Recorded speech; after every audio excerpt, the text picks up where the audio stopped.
younger members of the bar, they say that, sir, I want to come, I just want to do shipping. I want to do, let's say, construction, or I just want to do sports law. I think that's a bad recipe. It's a bad formula. So whatever you intend to do general first for the 4 or 5 years, right? Pick up the entire thing. Then maybe after the 7th, 8th year, you think that what you want to do. Okay? Because you must understand, the legal journey is a continuum. It's a continuous process.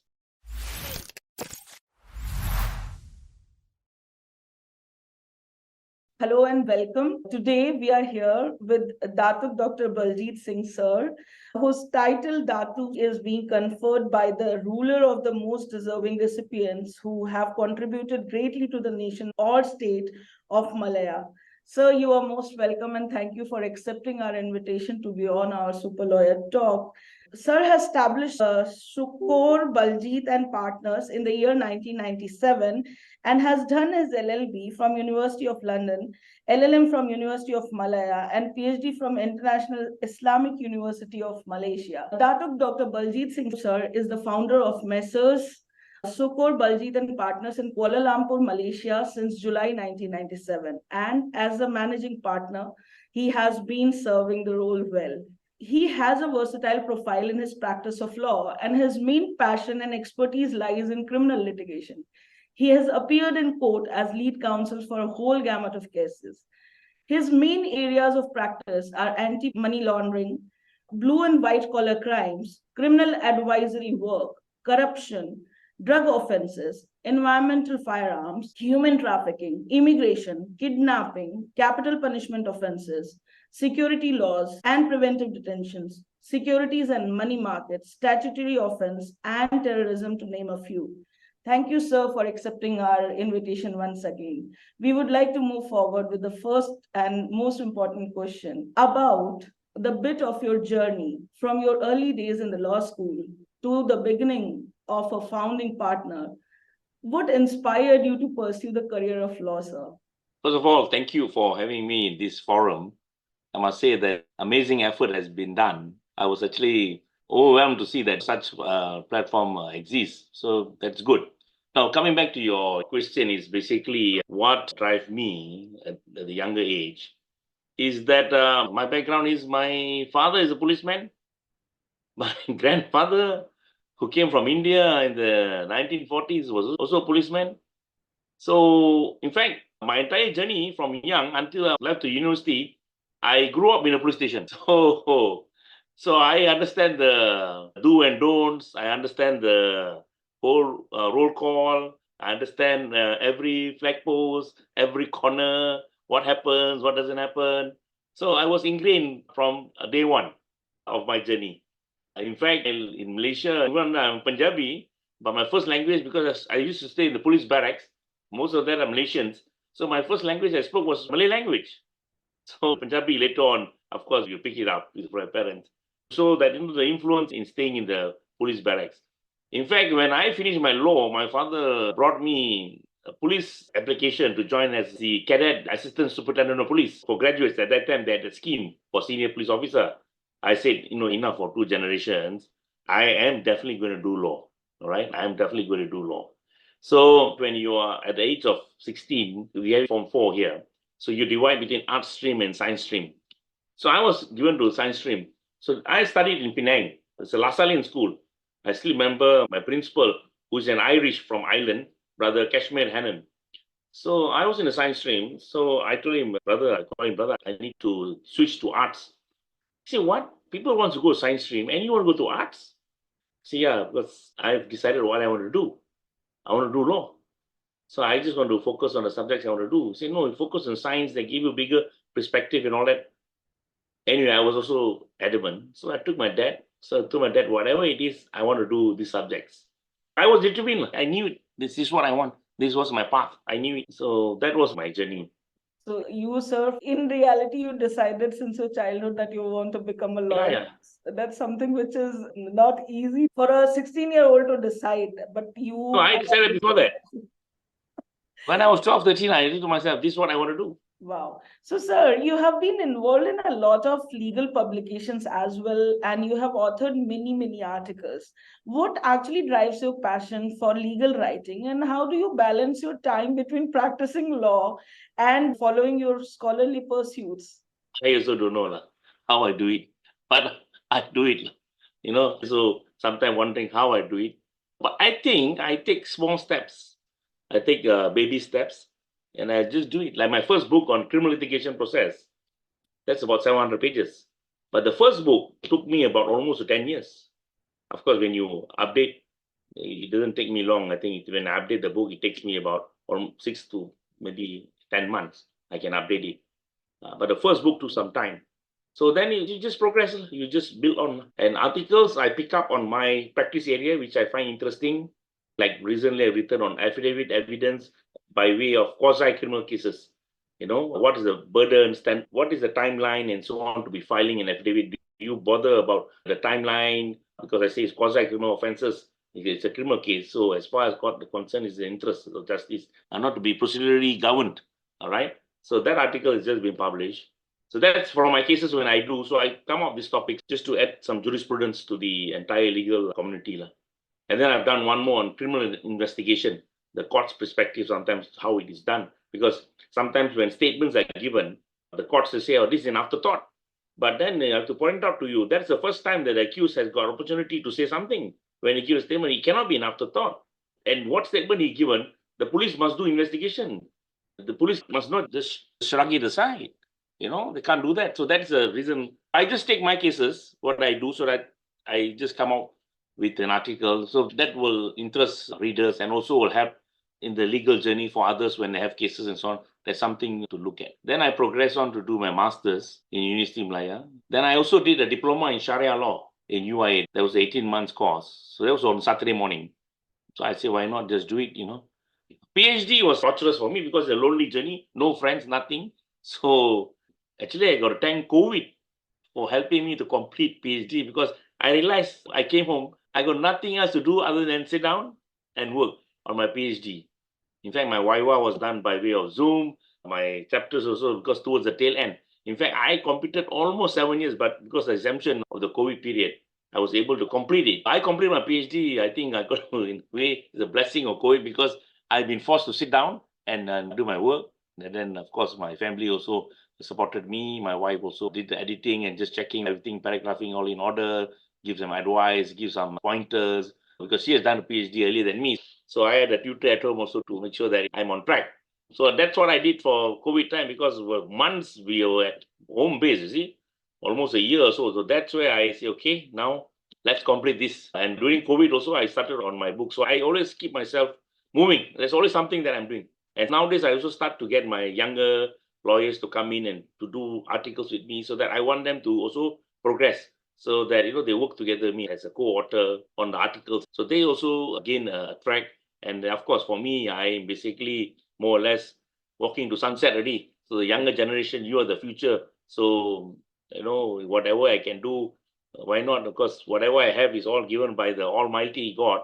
So for me, just to hand down. So that's about it. So even when the world was almost on standstill, you were still doing your PhD and you are so determined on doing that. I'm really mesmerized by this thought that you still are learning and you keep on upskilling yourself. Yeah. On that note, sir, you are the president of Sports Law Association of Malaysia and you are absolutely deeply involved in the legal aspects of sports as well, not only criminal litigation. Would you like to share some insights into the unique challenges or the opportunities that come up in sports law? And how is it that it intersects with the broader legal issues that you have been dealing on daily basis? Now, you see, by virtue of sports law, I also chair the Malaysian Football Federation Disciplinary Committee for the entire Malaysia for disciplining cases, players, and so on. Of course, that is disciplinary angle, right? It'll be interesting to see because sports is very close to me because I was all-rounder, Whether you want me to play volleyball, I can play. Whether you want me to play tennis, I can play football, I play hockey, I play the whole works. You want to play basketball, I play because son of policeman, those days we don't have games, we don't have phones. We are out from the house at 4 p.m. and we come back at 7. We play everything. So we play the entire games, including playing kite, playing marbles, the whole works. So sports is very close to me. Basically, when it comes to sports law, of course, this is a new area. Right? It is a new jurisdiction. Of course, the law is quite settled, but there's a new area in many jurisdictions. And of course, United Kingdom, US and London, I think more track because they have the entire sports association like football and all big thing. So of course they track more. Here is basically when you're looking at the rights, the players' rights, protecting the athletes' rights, and then to make sure it's fair play. And then the bigger issue is on doping cases, how to be dealt with, and then contractual disputes. So this all derive from this sports law. It's a good area to come in, but sometimes I have this problem with younger members of the bar. They say that, sir, I want to come, I just want to do shipping. I want to do, let's say, construction, or I just want to do sports law. I think that's a bad recipe. It's a bad formula. So whatever you intend to do general first for the 4 or 5 years, right? Pick up the entire thing. Then maybe after the 7th, 8th year, you think that what you want to do. Okay? Because you must understand, the legal journey is a continuum. It's a continuous process. And you just take care. You just take care. Everything is taken care of you. Because the other problem is nowadays, most of the young generation, I want to make this much, I want to make certain X amount. Don't worry, don't worry. Be good at your work, everything will come. Just be good, do honesty, okay? Do your work well, prepare your files well, prepare your pleadings well, prepare before going to court well, be diligent. Hey, don't worry.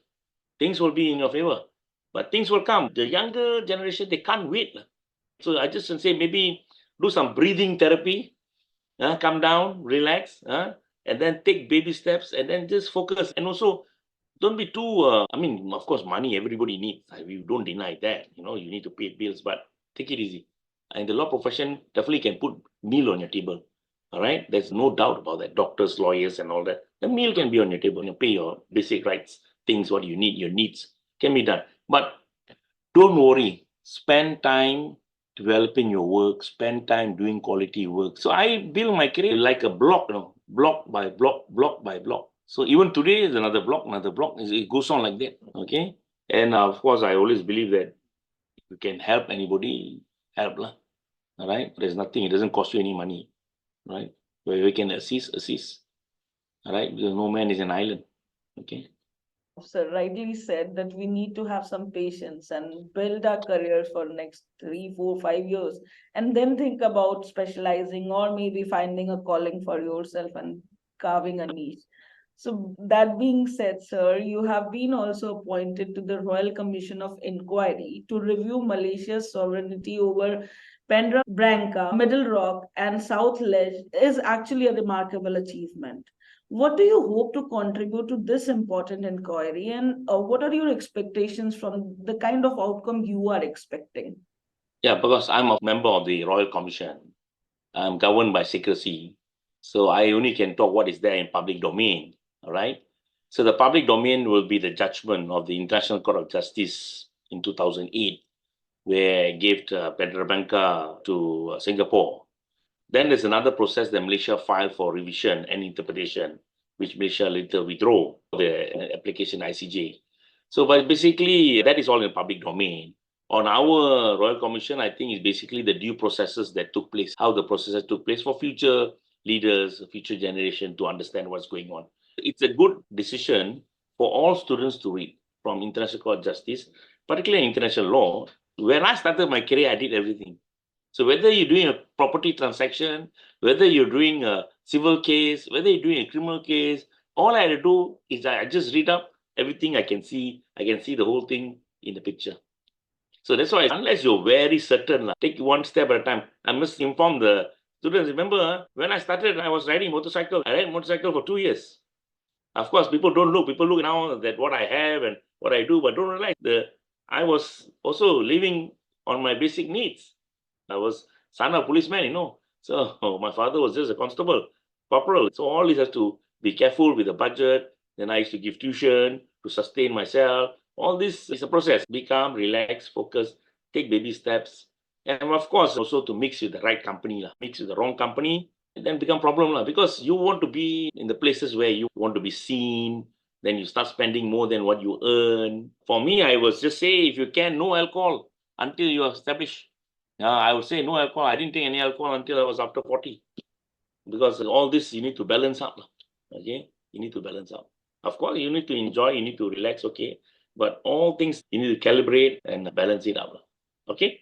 We need to find that particular balance which you are talking about. And sir, Great. thank you for sharing this aspect that when you start new in law, you get to delve into a lot of fields, like you delve into international law as well, because you got that chance and you were open to that kind of understanding that I can practice all and any kind of law. So you have been involved in various committees and task force, namely advisory panel to the Malaysian Anti-Corruption Commission as well, which highlights your commitment to combating corruption. How do you see this role of legal professional in addressing such a big societal challenge like corruption and trying to find justice or ensuring the justice which you are fighting for from day one? I think I wear too many hats around. You know, I also sit as honorary assistant commissioner of the police, and I also as a member of the MCC advisory board in preventive panel. So you see, my role in the MCC is basically preventive. So what can we do? So one is maybe having the syllabus being taught, maybe a small topic be taught in the universities, start from the school, telling them about the corruption. What is corruption? Introducing some simple thing. Maybe you need to be less than 5 pages. It's all right, but give them an idea that this is not acceptable. This can cause chaos in a country, in a system. So one is preventive way, and then you have awareness campaigning in the universities, even in the primary school, secondary school, have this awareness campaign. Maybe you have a week of corruption, anti-corruption debates, or maybe quiz or whatever to bring the awareness to people. And then in the shopping mall, in the big organizations, you have talks, you have anti-corruption pledges by the staff, so on. Of course, corruption is not easy. Every country has got it, but we need to make sure we can put it to the very minimum, or maybe if possible, eradicate, but not easy. It's an uphill task. And of course, Malaysia, as you know, we have also very interesting cases going on in court, which you have seen our former Prime Minister who's been tried and convicted, and other charges are pending. So you can see Malaysia is okay in terms of democracy, in terms of processes and all. It's all right. But there is a due process in place. So till now, whatever we have discussed, I was just wondering that you are all for societal changes and you have worked so much for society. Was that the reason of you for transitioning from being a practicing lawyer to be an adjunct professor at multiple universities, which actually gives a unique perspective to all the approaches which you have taken? How do you actually approach teaching law, and what kind of advice do you often give to the aspiring lawyers or the law students whom you see are entering this particular realm, like you just talked about, that you should be open to all kind of practice and everything? Would you like to talk about that, sir? You see, I think I bring interesting perspective because I bring live situation to the classroom, so they can see how is it related. So I can tell them, okay, I pick up on a certain area, I say, this is what happened, this is the facts, this is how this law is legislated, and then this is how it's been applied. Can you see the case now going on in court? What happened? So they can see the whole segment connection into one piece. So that's where students, I think, I don't be too overconfident, they truly enjoy my class. They just like the connectivity that I bring from practice-related industry to the academic world. So that is the thing. The young professor part is basically for me to bring an industry experience to that particular area. Because nowadays for any students, when they go out to work, some of the employers, maybe most of them have this, they want the students to be practice-ready approach. Some of the students start their internship, they don't even know how to use a photostat machine. They don't even know how to do a file. They don't even know how to staple this thing. How do you handle your correspondence? How do you handle your cost papers? Simple things like that. Because nowadays, I think some books are available online, but some of the textbooks are good textbooks. Sometimes, must know how to navigate yourself with the textbook. How do you do research with the indexing, with the footnotes, with all this? So you must know how to navigate yourself from the textbook. So this is one area I think when I've seen a problem. It's good to be tech savvy, yeah, but some of the books, especially some of the old books, which carries, of course, you look at law of trust. That is a dry area. That law of trust is not going to change. But most of the old books on this area, a lot of salient points are inside the old books. And of course, they're not going to transcribe and thing and put online, because question of how much can they earn from that, you can see how much revenue they can generate. Of course, nothing much. But if you're doing this certain areas of law, it is good for you to know how to do manual research rather than, being tech savvy. Of course, tech savvy is very good, but manual research also, do not abandon it. So it became digital only after manual research and uploading the text into digital format only. So yes, absolutely, because we are in a technology era, so we tend to get into that. But what you said makes absolute sense, that the youngsters, the ones who are entering this realm, they have to understand the reason why they have to do the manual research as well. So you have been having this criminal law experience, which is absolutely extensive. Where do you see, are there some misconceptions very commonly in people who have this thought about the legal system, and how do you work to dispel them? How do you work towards making sure that people's misconception gets a little clearer with your help and with your expertise? One serious misconception they always have is, if you're innocent, you got nothing to worry. Let the case go on. But you must understand, you put a person on trial, and the trial then takes years down the road, okay? And then you tell him you're innocent.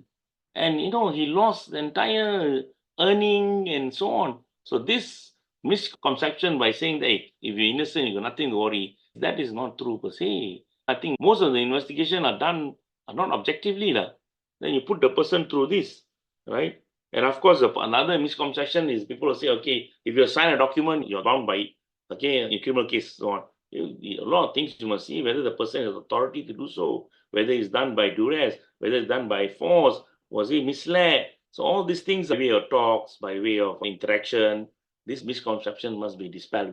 So we would like to know a little bit more about your passion areas in law. We already have talked about it, but we would like to hear from you what you are more passionate about. What do you want to bring your learners to understand, how to get into those areas which are exceptional and which are very new that you are practicing?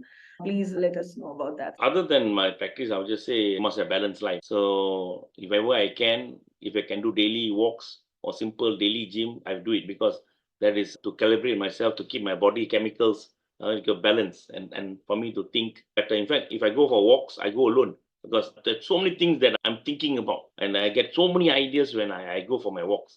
And better still, if I walk into jungle trekking and so on, it gives me amazing. So that's where I get my inspiration, I get my ideas and so on. Reading makes a person, that you cannot deny. And I personally read autobiographies. I read all. I go from the left to right. Okay. I think the book that I love best is Long Walk to Freedom by Nelson Mandela. In fact, I read that 4 times.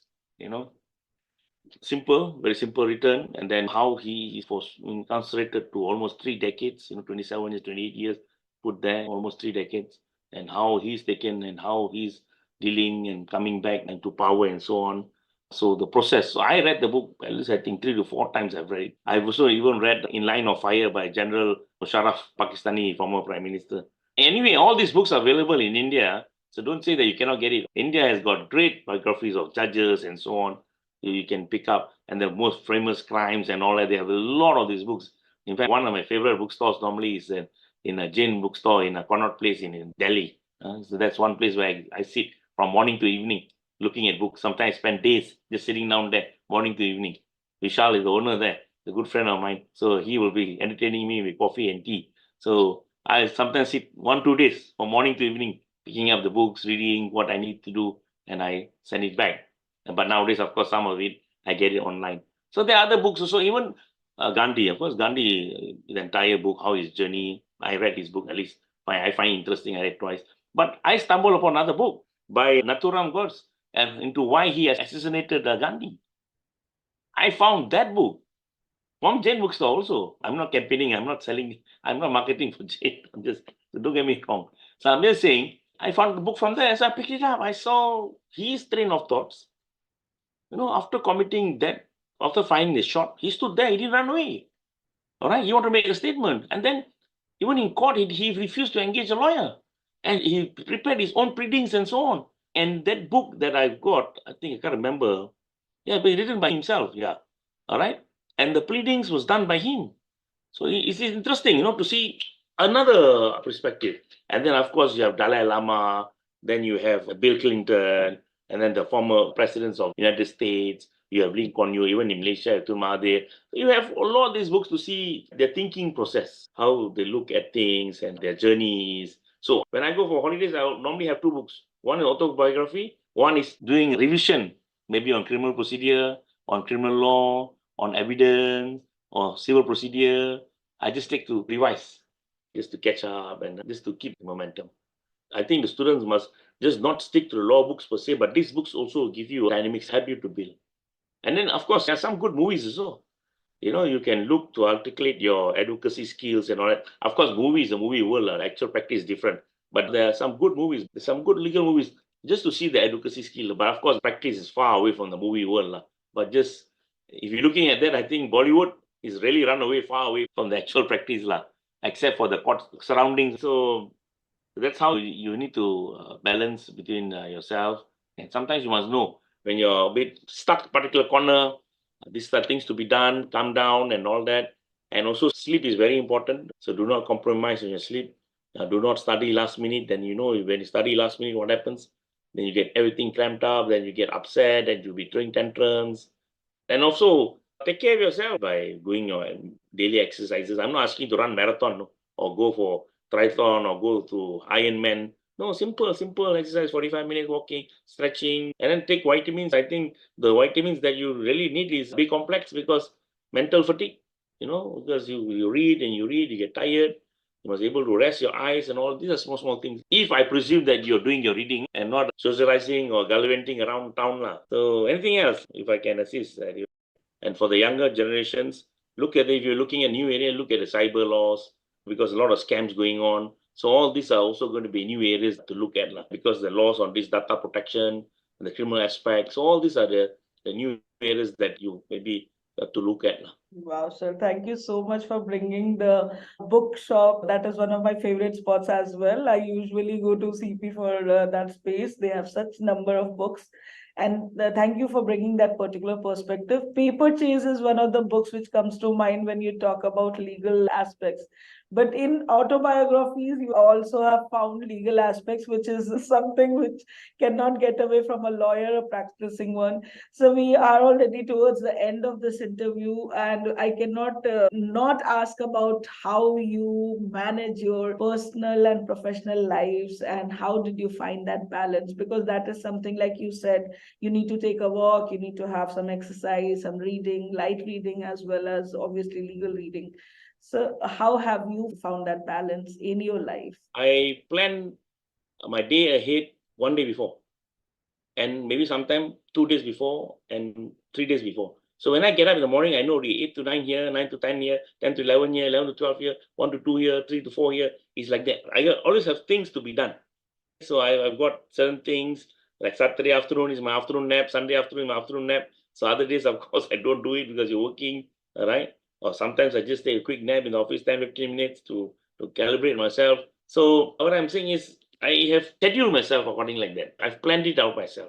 So, and then if I want to work on an article, sometime article I can take 3-4 months doing it. I do, redo with a co-author, come back, redo, think about it, then sleep over it, then redo, come back, think. There's a bouncing game going on. So, as I said, I have a time capsule for everything. So I just follow, and I don't get upset if I don't complete it. We are quite normal as human beings. We tend to sometimes not able to complete a task. Then never mind lah. Again, do tomorrow. Because you must plan. If you fail to plan, you plan to fail. So you must plan. I'm sure you have this. So you must plan. You must prepare sequence. In fact, I always prepare and I look at things and I calibrate and that's how things are done. Thank you so much, sir, once again for being here and giving us so much time and sharing your expertise and experience. Thank you. Have a good day. Thank you.